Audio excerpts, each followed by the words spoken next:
2011, 2012 e teve vários acontecimentos aí, a gente fez um super desfile com várias top models e a gente acabou de fazer a campanha agora, eu participei também.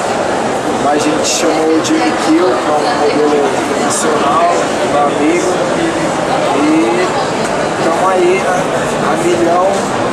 E qual é a proposta da sua marca?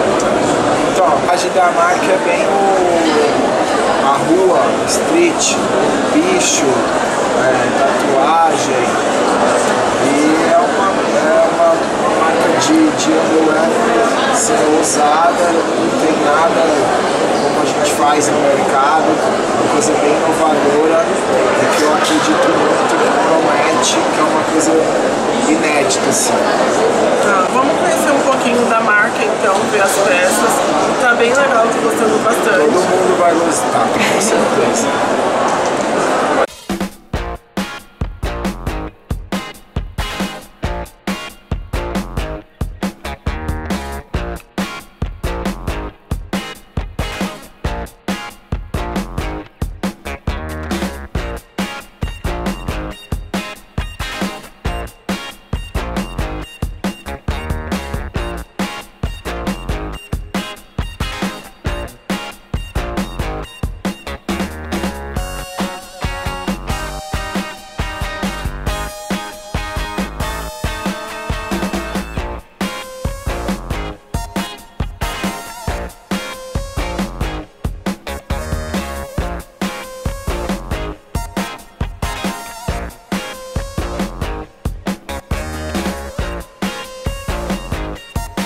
Vocês gostem, a gente mostrou um pouquinho de como tá a coleção, tá bem incrível.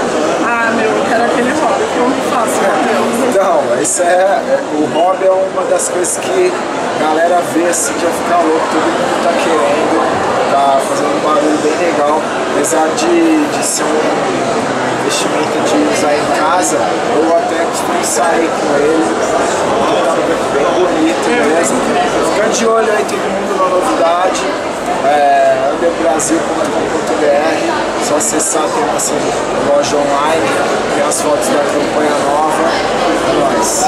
Beijo.